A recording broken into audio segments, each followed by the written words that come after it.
Ibrahima Diallo, responsable des opérations au Front National pour la Défense de la Constitution. Monsieur Diallo, bonsoir. Bonsoir.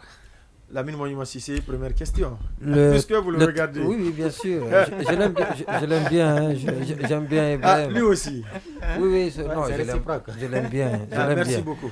Alors, le torchon brûle entre le procureur et vous, le procureur général.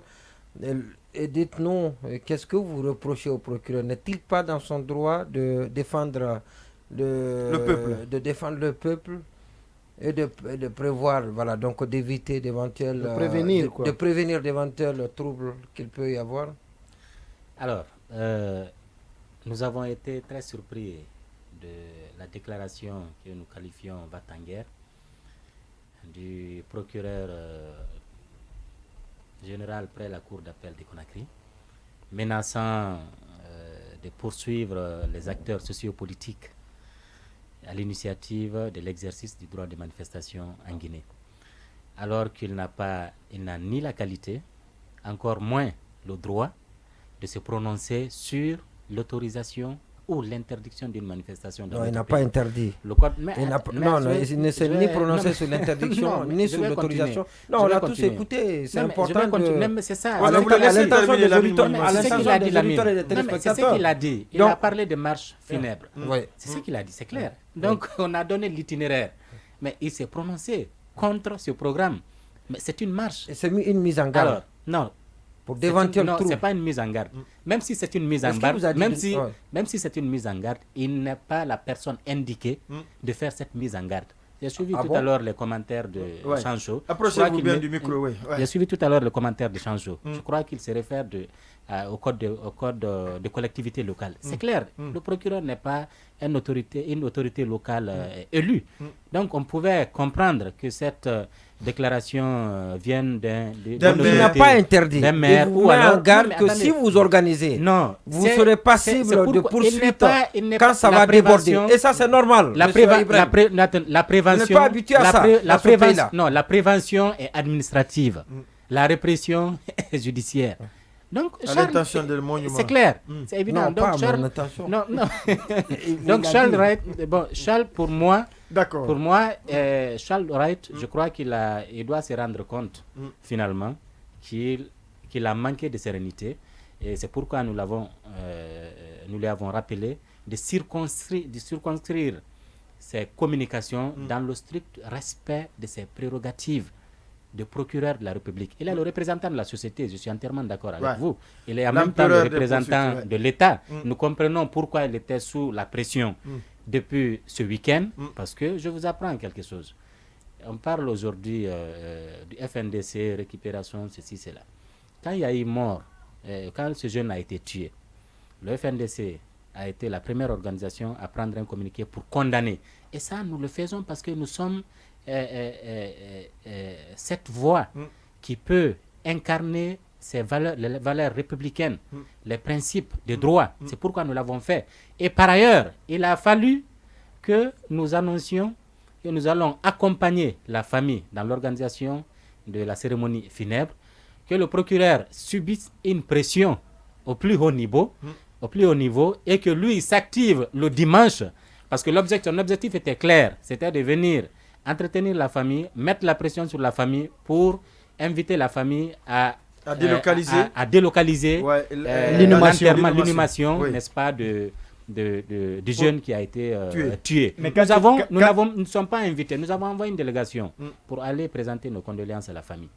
Et en citoyen, nous avons indiqué que le jeune a été tué à l'occasion d'une manifestation spontanée. Une manifestation à laquelle d'ailleurs qu'il n'a pas participé selon les témoignages.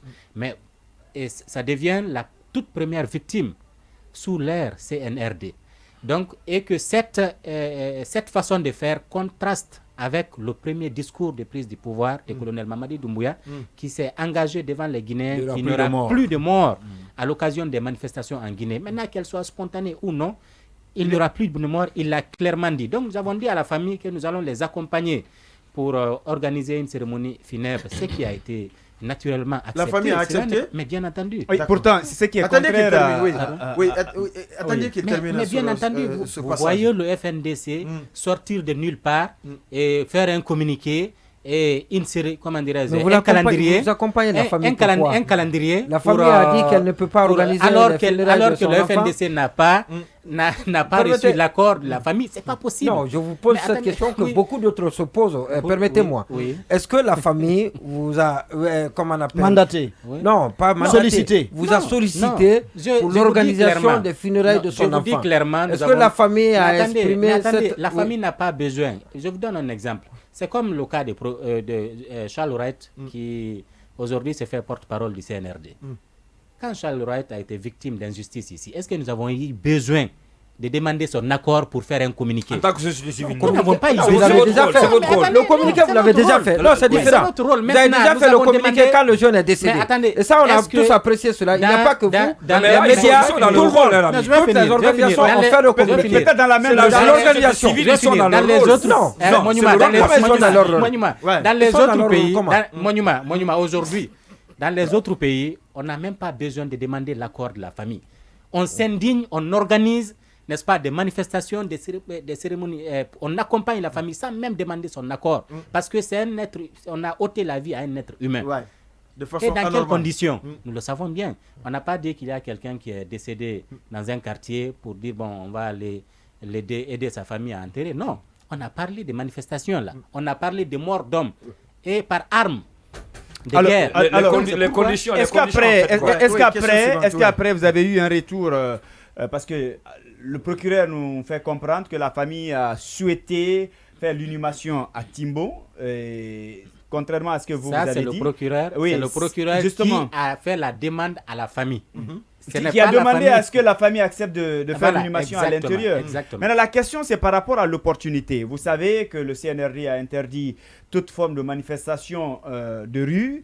Est-ce que organiser cette marche funèbre n'était pas une opportunité pour vous, justement, de tester le CNRD?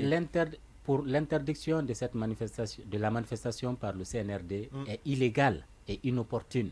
Nous avons dit haut et fort que nous n'allons pas nous soumettre ou nous plier à l'interdiction des manifestations faites par le CNRD. Parce que c'est illégal. Le droit de manifestation est sacré.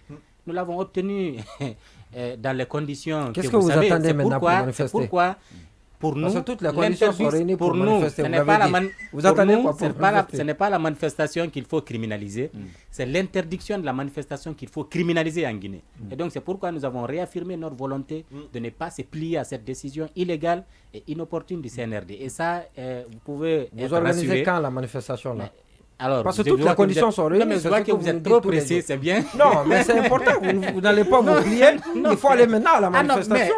Parce que toutes les conditions, vous avez tout demandé, vous avez tout tenté en vain. Vous avez épuisé tout. Non, Monument, tu veux nous imposer ton calendrier? Non, pas du tout. Alors maintenant, laisse-nous la liberté de pouvoir fixer la date de la manifestation. Quand nous avons voulu organiser la cérémonie funèbre aujourd'hui, on n'a pas demander l'accord de quelqu'un. Et je vous apprends également pourquoi la cérémonie a été reportée aujourd'hui. Pourquoi?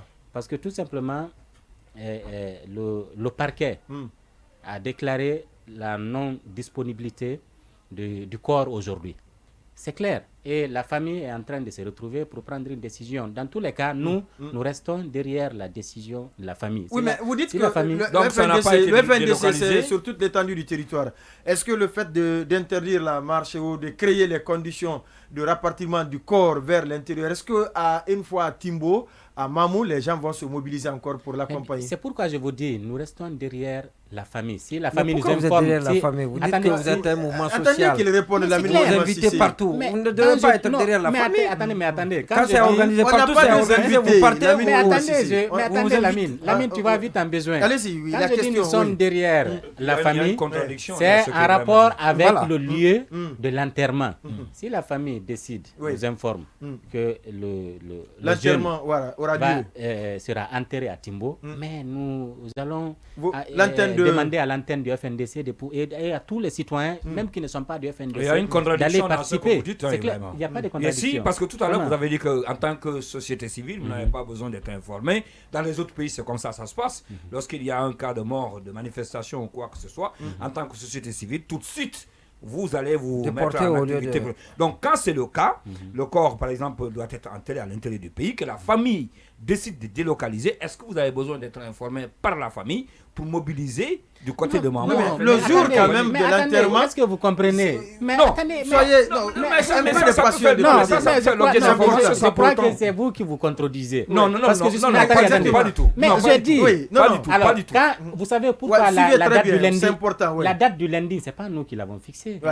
C'est dans les discussions, parce que c'est la famille dans tous les cas qui va décider de quel jour l'enfant sera, comment dirais-je, le corps sera enterré. C'est clair, c'est pourquoi je dis, si la famille, parce que la famille doit se retrouver pour décider, si elle décide du jour de l'enterrement du jeune et du lieu de l'enterrement du jeune, nous prendrons toutes les dispositions pour accompagner, c'est clair. D'accord. Et Moussa Sefa Kamara qui a suivi d'ailleurs la conférence de presse du procureur général Charles Wright, il vient juste de nous envoyer ce message pour nous dire que ce n'est pas le procureur général qui a demandé l'enterrement digne du défunt, mais plutôt la famille elle-même qui s'est même déplacée. Donc la famille qui voudrait que l'enterrement se fasse du côté de Timbo. Alors, ça, c'est le procureur qui le dit. Ouais, c'est lui qui le dit. Voilà, la famille ne s'est jamais prononcée pour vous dire que... D'accord, oui, question suivante. Alors, moi, ce que je me demande, c'est que je vois, vous avez peut-être une bonne foi ou tout ce qui va avec, mais pourquoi vous ne vous êtes pas simplement dit que cette famille-là est en deuil? Peut-être qu'elle n'a pas forcément besoin d'être submergée par toutes ces émotions-là. Vous auriez pu aussi prendre la décision de peut-être juste aller envoyer une délégation qui allait saluer cette famille et l'épargner de tous ces allers-retours entre peut-être le procureur qui est venu parler à cette famille et vous aussi de votre côté. Je pense que quelque part... Non, vous lui posez la question, c'est pas le débat. Oui, c'est pas le débat. C'est que je veux savoir, est-ce que vous n'auriez pas pu vous abstenir et laisser cette famille-là faire ses funérailles et son deuil tranquillement sans... Mais nous abstenir comment?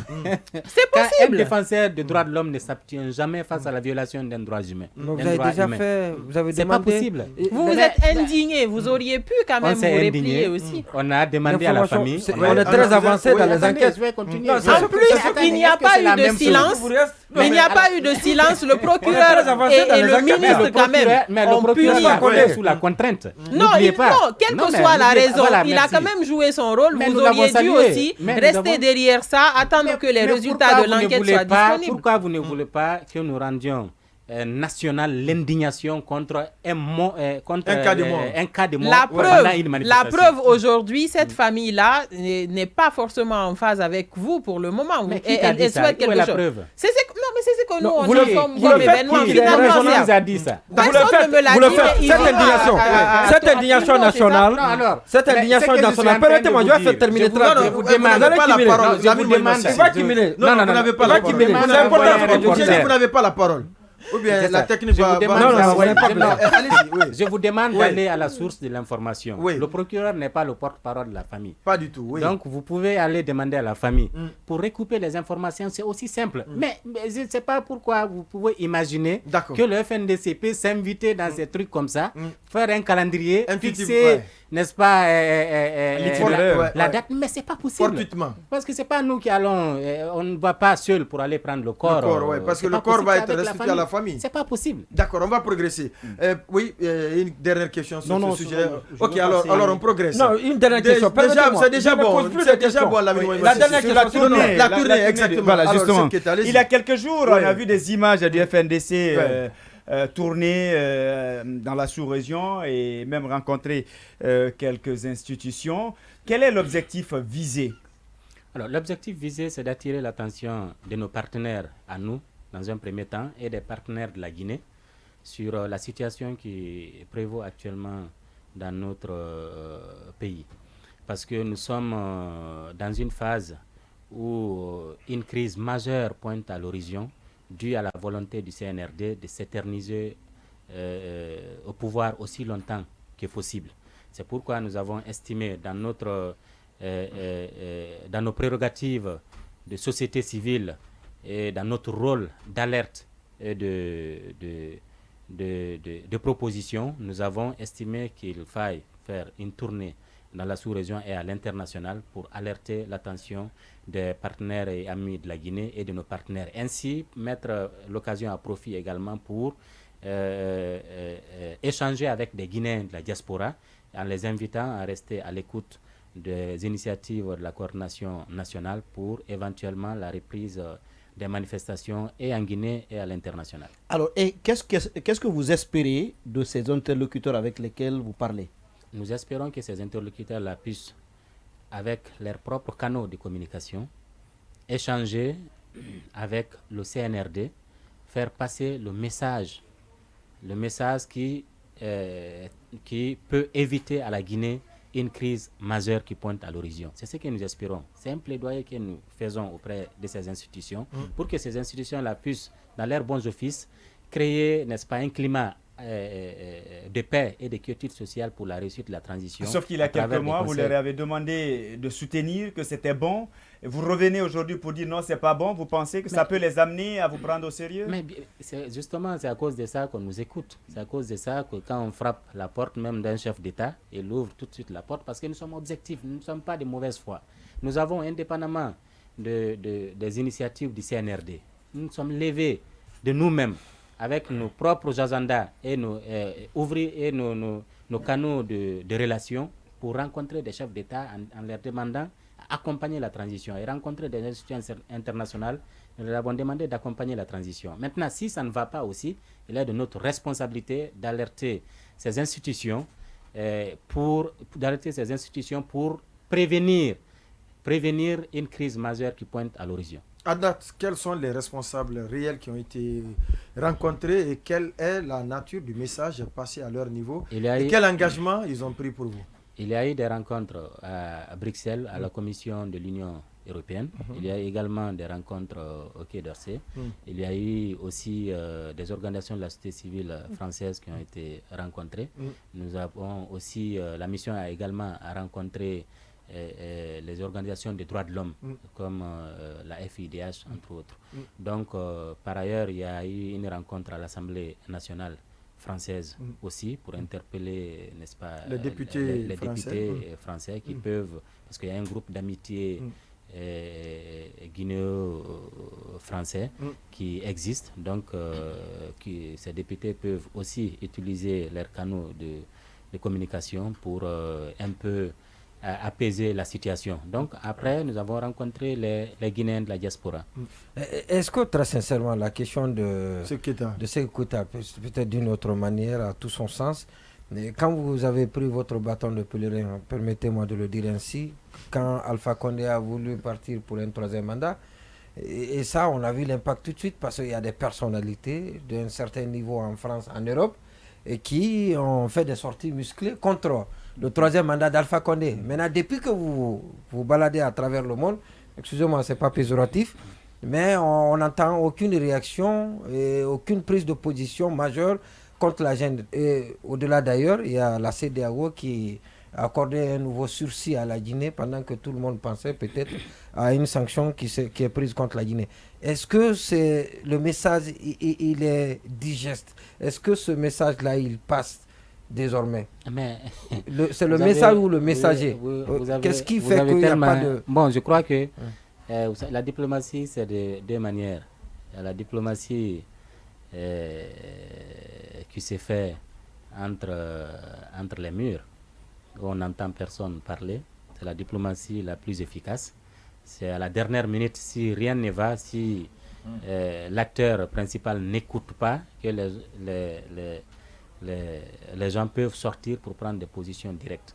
Alors, parlant de la CEDEAO, non, je crois que vous avez une très mauvaise lecture de la position de la CEDEAO. La CEDEAO a pris deux décisions majeures sur la Guinée. D'abord, la CEDEAO a rejeté le chronogramme de 36 mois proposé. Ça, c'est évident. Vous pouvez lire le communiqué, c'est clairement indiqué. Deuxièmement, comme par principe, c'est par principe que non, la c'est CEDEAO pas par rejeté. principe. Non, mais la CEDEAO, on a dit 6 mois après, la CEDEAO je vais finir, je ne pas peut terminer. pas demander aux autres de ne pas...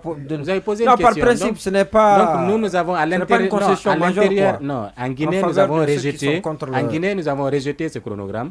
Et dans nos discussions avec les partenaires, nous avons exprimé cela clairement. Deuxièmement, la CEDEAO a réitéré l'envoi d'un médiateur en Guinée. Ça a été au début de la transition. Pour vous dire, le rôle de la société civile est efficace. Nous avons vu venir ce qui se passe aujourd'hui. C'est pourquoi, dès le début de la transition, nous avons demandé au chef d'État de désigner un médiateur pour prévenir ce qui se passe aujourd'hui.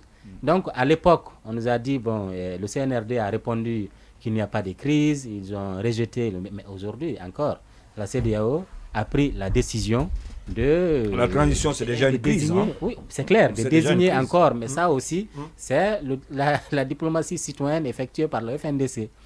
Alors, comment est-ce que vous avez perçu le fait que la CEDEAO se soit retrouvée le samedi, mais qu'aucune décision n'ait été prise? Par rapport aux sanctions. Oui, par rapport aux sanctions. Sinon, il y a des décisions qui ont été prises. Disons, par rapport aux sanctions, il y a des recommandations. Je vais vous dire, selon nos informations, voilà ce qui s'est passé. Le dossier malien était le plus urgent. Et sur le dossier malien, il y a eu 3 chefs d'État qui se sont opposés à la levée des sanctions. À la levée des sanctions, c'est le président du Nigeria, le président du Ghana et le président du Niger. Parce qu'il était question vraiment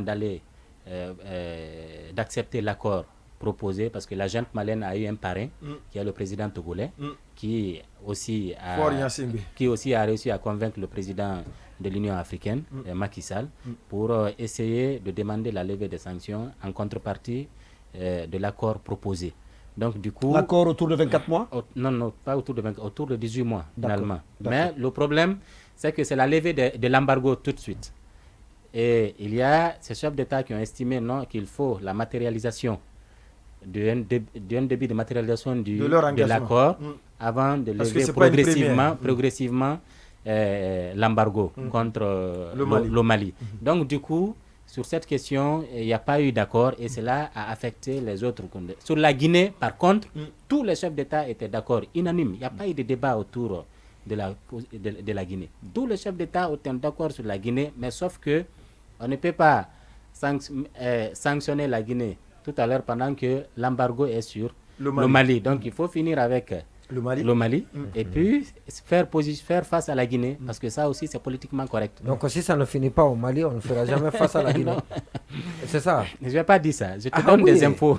Justement, c'est ce que ça veut dire. Alors, est-ce que cette position, ça vous a satisfait au niveau du FNDC, ou tout au moins quelles étaient vos attentes? Non, notre souhait, le souhait du FNDC, que la Guinée ne soit pas sanctionnée.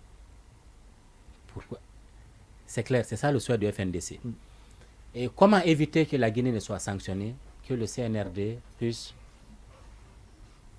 prendre la mesure de la situation pour apaiser les choses à l'intérieur, accepter le dialogue avec les acteurs sociopolitiques, essayer de s'accorder sur une durée raisonnable de la transition, et aller vers des élections pour sortir de cette transition. C'est par défaut, même la CEDEAO, le souhait de la CEDEAO, ce n'est pas de sanctionner un pays. C'est par défaut que la CEDEAO sanctionne un pays. C'est clair. Sauf qu'il y a des acteurs politiques qui estiment qu'ils discutent convenablement avec les autorités actuelles. Il y a même une autre plateforme qui vient d'être mise en place, qui voudrait plutôt qu'il y ait une transition apaisée, qui est même prête à accompagner la junte dans toute sa dynamique. Comment vous trouvez cela? Est-ce qu'on peut dire qu'il n'y a pas de discussion entre la classe politique ou les acteurs de la société civile et les autorités actuelles? Mais c'est clair, il n'y a pas de discussion. Oui, mais les autres disent que tout va bien. Mais c'est très bien, Condé. Est-ce que moi, je peux avoir ce droit de critiquer quelqu'un qui soutient la junte? Non, s'ils disent que c'est très bien, donc c'est qu'ils sont dans l'esprit du CNRD et ils n'ont pas aucun problème avec le CNRD. Ils peuvent même se considérer comme des soutiens ou des membres du CNRD. C'est pas un problème. Maintenant, donc, nous qui avons des problèmes... Baouri et autres, c'est ça? Je n'ai pas cité de nom. Je dis tout simplement... Mais est-ce que leur démarche n'est pas aussi légitime? Prenez une transition apaisée. Je ne peux pas accorder ou donner un jugement de valeur sur des initiatives d'une entité qui soutient la transition, pendant que j'appartiens à une entité qui a une position très claire. Donc c'est la liberté d'expression et la liberté d'opinion. La question de cet auditeur, est-ce que vous vous préoccupez aussi du cas de cette autre victime qui a été poignardée? Mais nous condamnons toutes Non, mais est-ce que vous avez été à son chevet? Est-ce que son cas était une réelle préoccupation pour vous? Nous condamnons toutes les violences, sous quelque forme que ce soit. Non, c'est clair. Ce cas-ci. Mais attendez, pourquoi vous voulez qu'on soit directement sur ce dossier? Je vous dis que nous condamnons. D'accord. Alors, la dernière question, c'est par rapport à cette liste. Vous nous avez dit il y a quelques mois maintenant qu'il fallait s'attendre à des listes et qu'un travail de fond était en train d'être fait dans ce sens. Est-ce qu'elle est prête? Est-ce que les noms que vous avez enlevés finalement reviennent en tête de liste, ou il y a d'autres listes justement à date qui sont en téléchargement? Et la question, c'est où les déposer? Les noms que nous avons enlevés, le nom de colonel Mamadi Doumbouya et le nom de Bala Samoura, ainsi que d'Ablaye Keita, à maintes fois nous avons dit que nous assumons. Vous savez, la force du FNDC et de ses leaders, c'est d'assumer les décisions prises. Nous les assumons entièrement. Maintenant, on est dans une transition. Il y a déjà un cas de mort.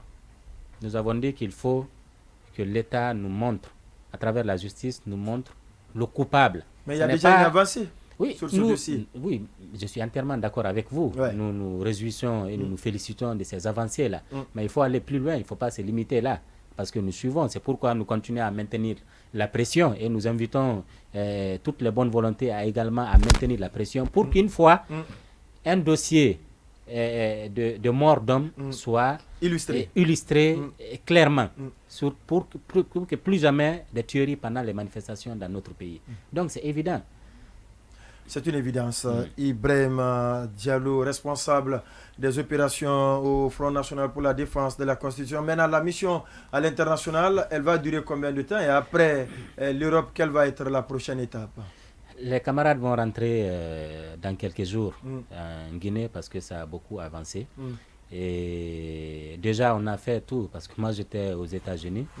Et avant de faire un crochet à Paris pour revenir à Conakry, les camarades ont fait l'Europe et la CEDEAO. Déjà dans les pays de la CEDEAO, on avait fait la même chose.